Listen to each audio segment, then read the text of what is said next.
नमस्कार, the deep dive में आपका स्वागत है।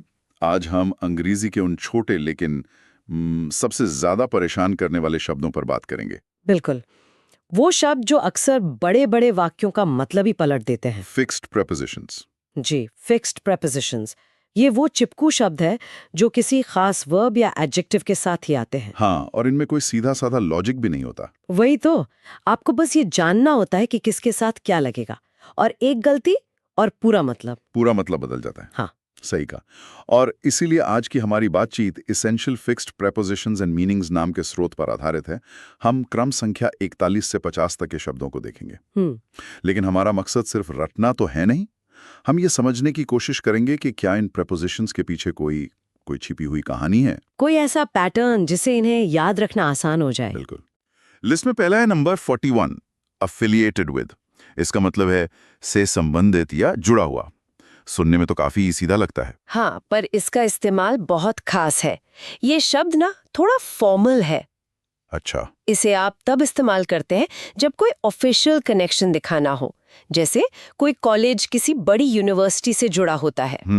ये कोई दोस्ती यारी वाली बात नहीं, वो पक्का वाला कागजी जुड़ाव है। जैसे this research institute is affiliated with a major university. अच्छा, तो ये एक तरह का आधिकारिक रिश्ता है। मतलब अगर मैं कहूं कि मैं एक बुक क्लब से एफिलिएटेड विद हूं, तो ये शायद थोड़ा ज्यादा हो जाएगा। बिल्कुल सही पकड़ा। वहां तो मैं बस एक मेंबर हूं। हाँ, आप उस क्लब के मेंबर हैं, उससे जुड़े हैं, पर अफिलिएटेड शब्द एक संस्थागत मतलब इंस्टीट्यूशनल जुड़ाव दिखाता है। ये एक तरह का सर्टिफाइड कनेक्शन है। जैसे कोई डॉक्टर किसी हॉस्पिटल से एफिलिएटेड होता है। एकदम सही। उसका नाम, उसकी पहचान उस संस्था से आधिकारिक तौर पर जुड़ी होती है। समझ गया, ये तो बहुत साफ हो गया। लेकिन अब आता है असली कंफ्यूजन। हमारी लिस्ट में अगला शब्द है नंबर 42, अफ्लिक्टेड विद। सुनने में अफिलिएटेड विद जैसा ही है, पर मतलब एकदम अलग है। किसी चीज से पीड़ित होना। और ये गलती बहुत आम है, बहुत लोग करते हैं। हाँ, मैंने भी शायद कभी ना कभी इन दोनों को मिला दिया होगा। क्योंकि दोनों में विथ लगा है और आवाज भी मिलती जुलती है, लेकिन इनके बीच का फर्क जमीन आसमान का है। अच्छा। अफिलिएटेड विथ एक न्यूट्रल या पॉजिटिव कनेक्शन है, एक तरह का बैज है जो आप पहनते हैं। जबकि अफ्लिक्टेड विथ हमेशा एक बोझ होता है जिसे आप ढोते हैं। ये किसी बीमारी, गरीबी, दुख या किसी भी नकारात्मक चीज के लिए इस्तेमाल होता है। वाह, एक बैज है जो आप पहनते हैं, दूसरा बोझ है जिसे आप ढोते हैं। ये तो याद रखने का शानदार तरीका है। बिल्कुल। तो the country is afflicted with corruption, मतलब देश भ्रष्टाचार के बोझ से दबा हुआ है, उससे पीड़ित है। एकदम सही। या for years he was afflicted with a chronic illness। यहाँ विद उस बीमारी को दिखा रहा है जो उसके साथ एक पीड़ा की तरह जुड़ी हुई है। तो देखिए, एक ही प्रेपोजिशन विद कैसे दो अलग अलग कहानियां बता रहा है। हाँ, एक में जुड़ाव है, दूसरे में जकड़न। कमाल है, ये सिर्फ शब्द नहीं, ये तो रिश्ते और हालात बता रहे हैं। चलिए इसी तरह के एक और जोड़े को देखते हैं जो डर से जुड़ा है। अगला शब्द है नंबर 43, अफ्रेड ऑफ। ये तो बहुत आम है, किसी चीज से डरना। जैसे I am afraid of spiders. हाँ, ये डर की एक सामान्य और एक स्थायी अवस्था को दिखाता है। ये आपकी पर्सनालिटी का हिस्सा हो सकता है। Afraid of the dark, afraid of Heights. अच्छा। यहाँ ऑफ उस चीज को बताता है जो डर का स्रोत है। ये एक जनरल फीलिंग है जिसमें कोई हैरानी या अचानक होने वाली बात नहीं है। एक तरह का बैकग्राउंड फियर है जो हमेशा रहता है। बिल्कुल, बैकग्राउंड फियर, ये अच्छा शब्द है इसके लिए। लेकिन अगर डर अचानक से आए तो, मान लीजिए मुझे कुत्तों से वैसे तो डर नहीं लगता, पर अचानक एक बड़ा सा कुत्ता मेरी तरफ भौंकता हुआ भागे, उस पल जो महसूस होगा वो सिर्फ अफ्रेड तो नहीं होगा, वो एक शॉक होगा, एक चिंता होगी। हाँ। क्या उसके लिए कोई खास शब्द है? बेहतरीन सवाल। और इसी के लिए हमारी लिस्ट का आखिरी शब्द है number 50, alarmed at. Alarmed at. Alarmed at का इस्तेमाल ठीक इसी स्थिति के लिए होता है जब डर किसी घटना की वजह से अचानक पैदा हो। इसमें एक सरप्राइज एलिमेंट होता है। अच्छा। आप किसी खबर, किसी घटना, किसी आवाज को सुनकर अलार्म्ड होते हैं। तो अफ्रेड ऑफ एक अवस्था है और अलार्म्ड एट एक घटना पर प्रतिक्रिया। बिल्कुल। तो मैं कह सकता हूं we were alarmed at the sudden noise. हाँ, यहाँ एट उस खास पल या घटना की ओर इशारा कर रहा है जिसने मुझे चौंका दिया। एकदम। एट यहाँ एक पॉइंट इन टाइम की तरह काम कर रहा है। उस खास मोमेंट पर आप चौंके। She was alarmed at the news of a father's illness. अच्छा। उसे अपने पिता की बीमारी का डर पहले से नहीं था, खबर सुनकर अचानक चिंता हुई। तो अफ्रेड ऑफ एक लंबी धुंधली सी भावना है, जबकि अलार्म्ड एट एक तेज नुकीली प्रतिक्रिया है। बिल्कुल। ये तो कमाल का फर्क है। मतलब प्रेपोजिशन यहाँ हमें बता रहा है कि डर पुराना है या नया, सामान्य है या अचानक आया हुआ। हाँ, मुझे लगता है अब मैं इन दोनों में कभी गलती नहीं करूंगा। अब उस परिवार पर आते हैं जो शायद सबसे ज्यादा कंफ्यूजन पैदा करता है, अग्री फैमिली। हाँ, इसके साथ ऑन, टू, विद सब लगता है। शुरुआत करते हैं 44 अग्री ऑन से। अग्री परिवार को समझने का सबसे अच्छा तरीका है पावर डायनेमिक्स और कॉन्टेक्स्ट को समझना। अच्छा। अग्री ऑन का इस्तेमाल तब होता है जब दो या दो से ज्यादा लोग मिलकर किसी एक न्यूट्रल मुद्दे पर सहमति बनाते हैं। यहाँ कोई किसी को कुछ दे नहीं रहा, सब मिलकर एक कॉमन ग्राउंड पर आ रहे हैं। मतलब जैसे एक मीटिंग में सब लोग बहस कर रहे हैं कि अगला इवेंट कहाँ करें, और आखिर में सब जयपुर पर मान जाते हैं, तो हम कहेंगे finally everyone agreed on Jaipur as the venue. एकदम सही। यहाँ जयपुर वो कॉमन ग्राउंड है जिस पर सब आकर खड़े हो गए। या the two countries could not agree on the terms of the treaty. अच्छा, यहाँ टर्म्स वो मुद्दा है जिस पर सहमति नहीं बन पाई। हाँ, तो अग्री ऑन हमेशा एक विषय, एक प्लान, एक मुद्दे के लिए होता है। ठीक है, ये तो समझ आया। अब अगला है नंबर 45 अग्री टू। ये अग्री ऑन से कैसे अलग है? यहाँ पावर डायनामिक बदल जाता है। अग्री टू में आप किसी और के द्वारा दिए गए प्रस्ताव, शर्त या मांग को स्वीकार करते हैं। मतलब एक पक्ष प्रस्ताव देता है और दूसरा उसे मंजूरी। बिल्कुल, यहाँ कंसेंट का भाव है। प्रस्ताव आपकी तरफ को आता है और आप उसे स्वीकार करते हैं। अच्छा, तो अग्री ऑन में हम मिलकर एक चीज तय करते हैं, जबकि अग्री टू में कोई और हमें कुछ ऑफर करता है और हम हाँ या ना कहते हैं। हाँ, जैसे the company agreed to the workers demands. या मजदूरों ने मांगे रखी और कंपनी ने उन्हें मान लिया। बिल्कुल। या I will not agree to these conditions. यहाँ शर्तें मुझे दी गई हैं और मैं उन्हें मानने से इनकार कर रहा हूँ। तो ऑन है न्यूट्रल ग्राउंड के लिए और टू है किसी प्रस्ताव को मंजूरी देने के लिए। और अब सबसे आसान वाला 46 अग्री विद समवन। हाँ, ये सबसे सीधा है। जब आपकी राय किसी व्यक्ति से या किसी विचार से मिलती है तो आप अग्री विद का इस्तेमाल करते हैं। यहाँ फोकस उस व्यक्ति या विचार पर होता है जिसके साथ आप खड़े हैं।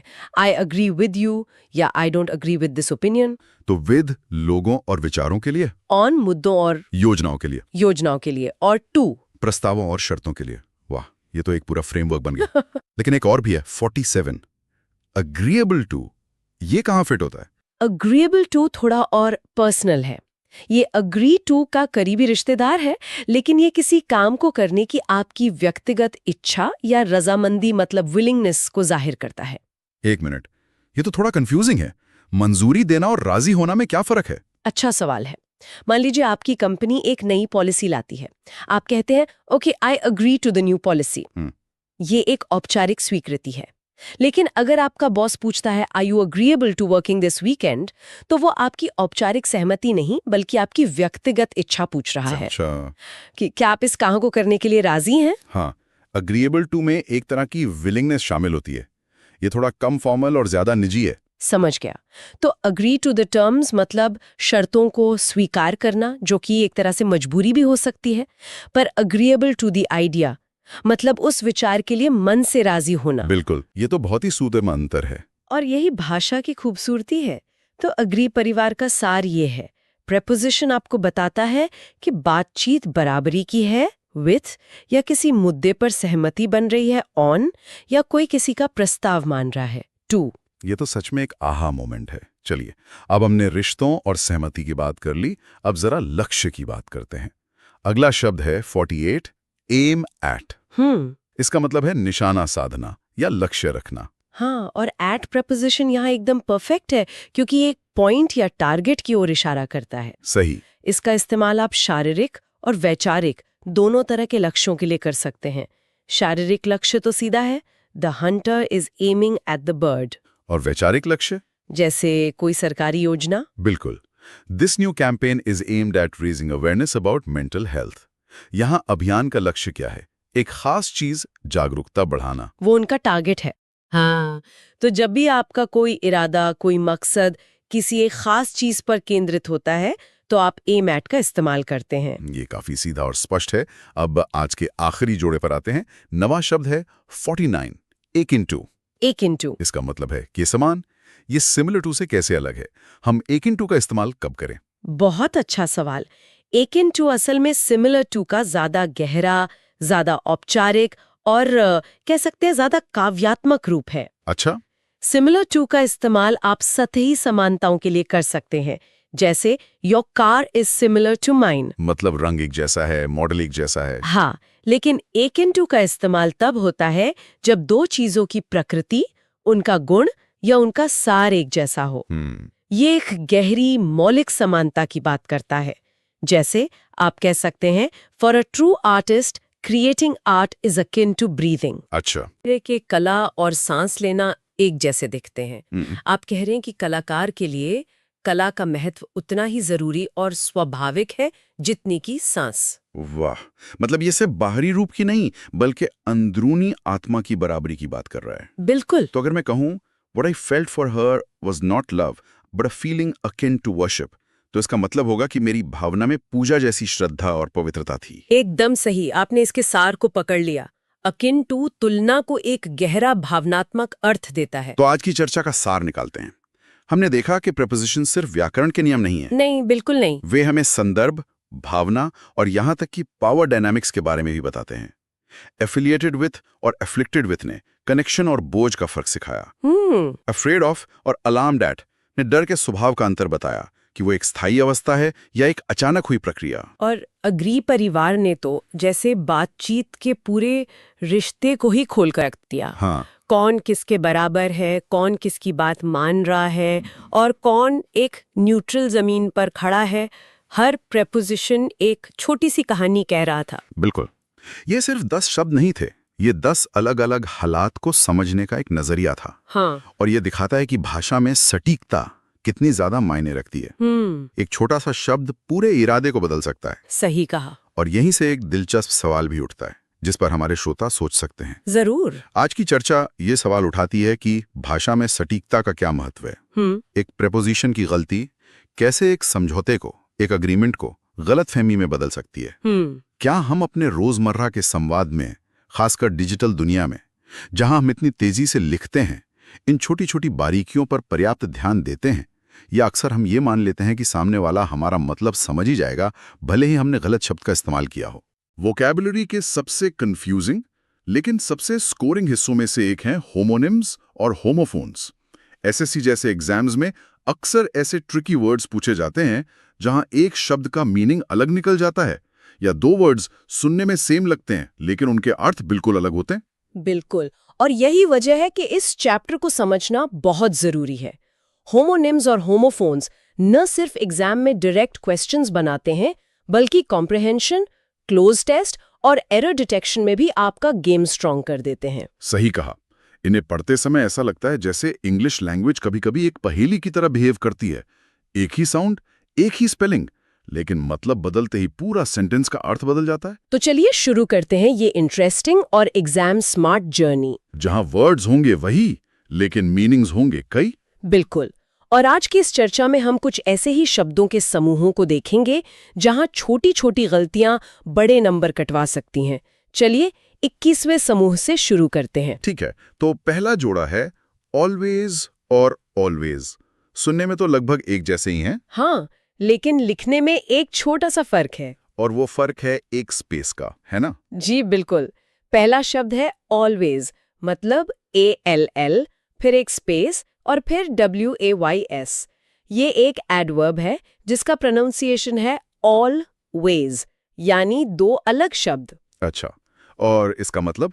इसका मतलब है सब तरह से या इन एवरी मैनर पॉसिबल। इसे ऐसे इमेजिन करें कि कोई किसी मुश्किल से निकलने के लिए ऑलवेज यानी हर संभव तरीके को आजमा रहा है। उसने सभी रास्ते, सभी तरकीबें लगा दी। और दूसरा शब्द है ऑलवेज, ALWAYS, जिसमें कोई स्पेस नहीं है। सही। ये भी एक एडवर्ब है जिसका प्रोनाउंसिएशन है ऑलवेज, एक ही शब्द में। और इसका मतलब तो हमेशा होता है। जी, हमेशा या रेगुलरली। जैसे सूरज ऑलवेज पूरब से उगता है, ये एक नियमित हमेशा होने वाली क्रिया है। तो संक्षेप में ऑलवेज हुआ सब तरह से और ऑलवेज हुआ हमेशा, सिर्फ एक स्पेस का खेल है। बिल्कुल। अगला समूह तो और भी दिलचस्प है। यहाँ 3 शब्द हैं, ऑल्टरेशन, ऑल्टरकेशन और ऑल्टरनेशन। ये तो सच में बहुत कंफ्यूजिंग लग रहे हैं। हाँ, यहाँ स्पेलिंग पर ध्यान देना बहुत जरूरी है। पहला शब्द है ऑल्टरेशन, ALTERATION। ये एक नाउन है। ऑल्टरेशन, इसका मतलब है परिवर्तन, है ना? बिल्कुल, अ चेंज। सोचिए, आप एक शर्ट खरीदते हैं जो थोड़ी ढीली है।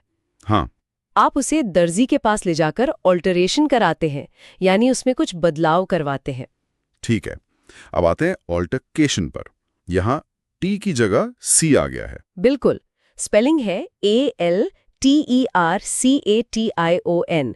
ये भी एक नाउन है, लेकिन इसका मतलब पूरी तरह अलग है। क्या मतलब है इसका? इसका मतलब है तकरार या झगड़ा, अ डिस्प्यूट और क्वारल। अरे, इसकी तस्वीर ऐसे बनाइए, पार्किंग को लेकर 2 लोगों में जोर जोर से बहस हो रही है।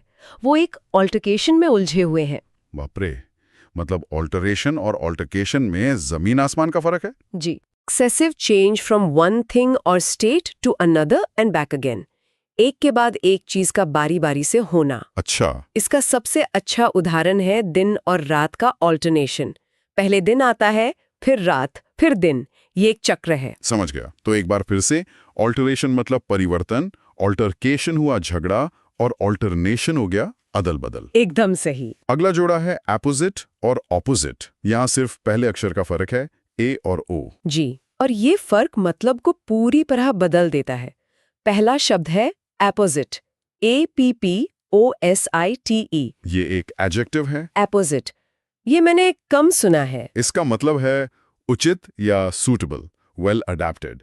कोई ऐसी बात जो किसी खास मौके के लिए बिल्कुल सटीक हो। अच्छा, जैसे अप्रोप्रिएट, दम उपयुक्त। और इसका दूसरा साथी ऑपोजिट। OPPOSITE, ये तो काफी आम शब्द है। हाँ, ये भी एक एडजेक्टिव है और इसका मतलब है विपरीत या कंप्लीटली डिफरेंट। जैसे काला और सफेद एक दूसरे के ऑपोजिट हैं। जी बिल्कुल। तो एपोजिट मतलब उचित और ऑपोजिट मतलब विपरीत। एकदम अब 2 वर्ब्स की बात करते हैं, एप्रहेंड और कॉम्प्रहेंड। दोनों में प्रिहेंड आ रहा है। सही पकड़ा आपने, लेकिन शुरुआती हिस्से अर्थ को पूरी तरह बदल देते हैं। एप्रीहेंड, APPREHEND एक वर्ब है। इसका क्या मतलब है? इसका मुख्य अर्थ है पकड़ना या टू कैच समबडी। अच्छा। इसे विजुलाइज करने के लिए सोचें कि पुलिस एक चोर का पीछा कर रही है और आखिरकार उसे एप्रहेंड कर लेती है, यानी पकड़ लेती है। ठीक है, पकड़ना। और कॉम्प्रहेंड का क्या मतलब है? कॉम्प्रिहेंड, COMPREHEND, यह भी एक वर्ब है, लेकिन इसका लेना देना दिमाग से है। दिमाग से है ना? इसका मतलब है समझना या टू अंडरस्टैंड। अच्छा, तो कॉम्प्रहेंड मतलब समझना। जी, जब कोई शिक्षक एक मुश्किल कॉन्सेप्ट समझाता है और छात्र उसे अच्छी तरह से कॉम्प्रिहेंड कर लेते हैं, मतलब वो उसे समझ जाते हैं। बहुत स्पष्ट है।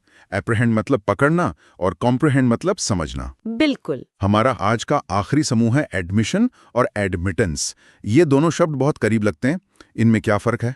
यहाँ बहुत ही सूक्ष्म मतलब सटल अंतर है।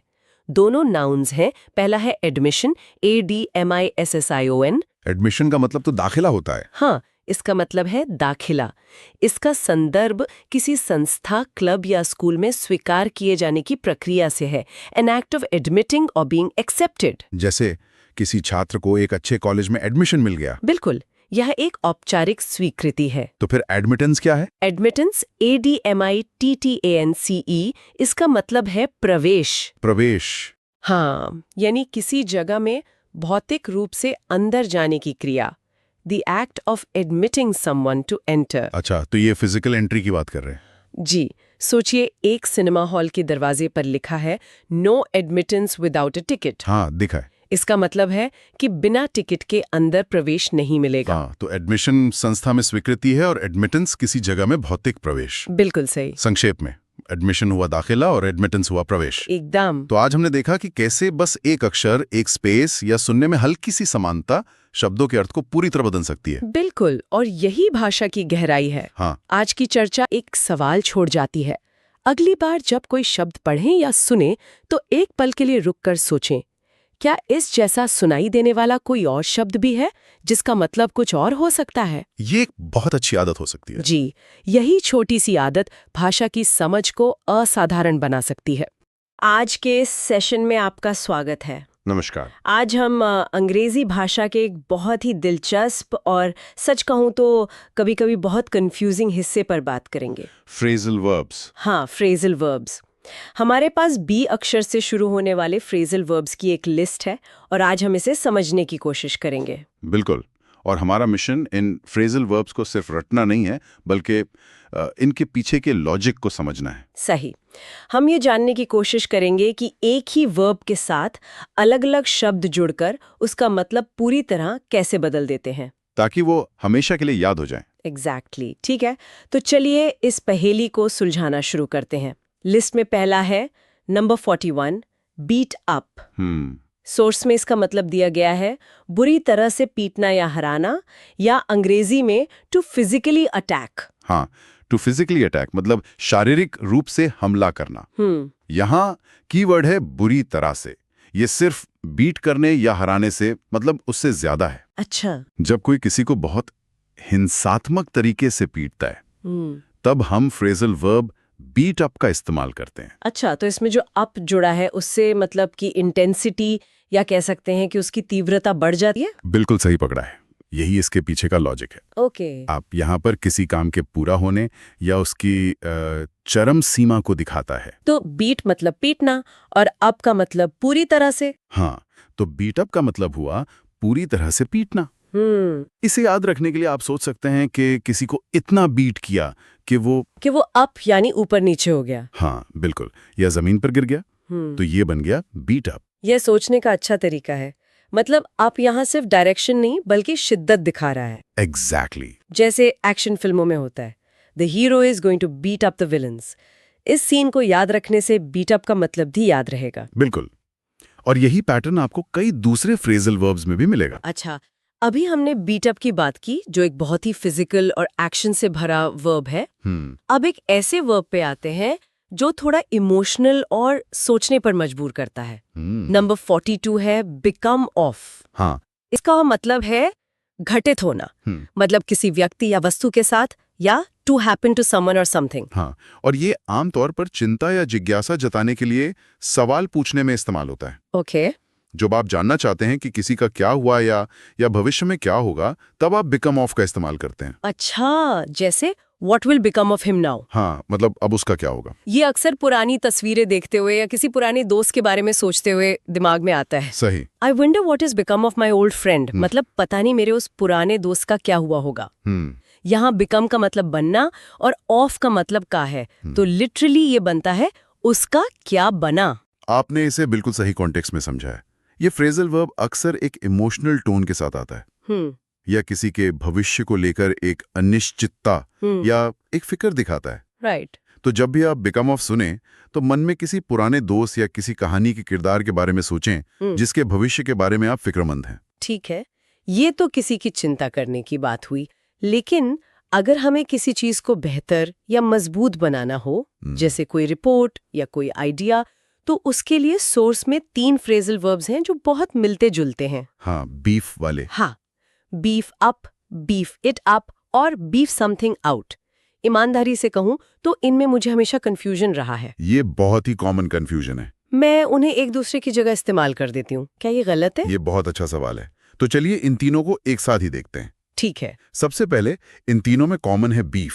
यहाँ बीफ का मतलब मांस नहीं। नहीं, वो तो नहीं है। हाँ, यहाँ मतलब है ताकत, वजन या सब्सटेंस। अच्छा, तो बीफ का मतलब ही है किसी चीज में सार या मजबूती जोड़ना। बिल्कुल।